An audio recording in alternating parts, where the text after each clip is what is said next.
कोल्हापूर महापालिकेची निवडणूक पारदर्शक आणि भयमुक्त होण्यासाठी पूर्ण तयारी करावी अशा सूचना मुख्य निवडणूक निरीक्षक शीतल तेली उगले यांनी दिल्या।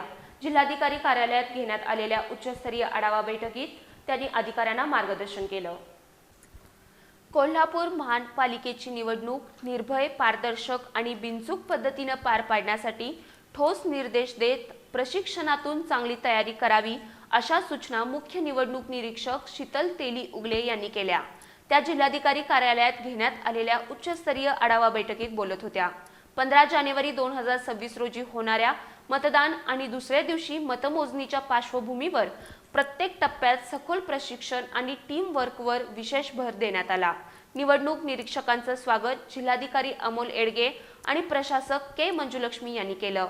बहुसदस्यीय प्रभाग पद्धतीच्या या आव्हानात्मक निवडणुकीत मतदान आणि मतमोजणी पथकाला विशेष प्रशिक्षण देण्याचे निर्देश देण्यात आले।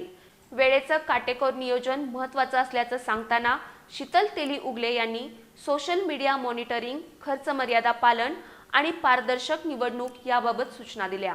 सर्वांनी एकत्रितपणे काम करून निवडणूक प्रक्रिया भयमुक्त वातावरणात पार पाडावी अशी अपेक्षा त्यांनी यावेळी व्यक्त केली आहे। पोलीस अधीक्षक योगेश कुमार गुप्ता यांनी कायदा सुव्यवस्थेसाठी केलेल्या उपाययोजनांची माहिती यावेळी दिली। अतिरिक्त आयुक्त रविकांत अडसूळ यांनी ईव्हीएम मशीन्स, स्ट्रॉंग रूम, मतदान केंद्रे, वाहतूक आराखडा आणि खर्च नियंत्रणाची माहिती यावेळी सादर केली आहे। प्रशासक के मंजुलक्ष्मी यांनी सर्व प्रक्रिया राज्य निवडणूक आयोगाच्या मार्गदर्शक सूचनांनुसार पार पाडल्या जातील असं यावेळी सांगितलं। पुढील 15 दिवसात सोशल मीडिया, पेड न्यूज यावर बारकाईने लक्ष केंद्रित केलं जाणार असल्याचं त्यांनी सांगितलं।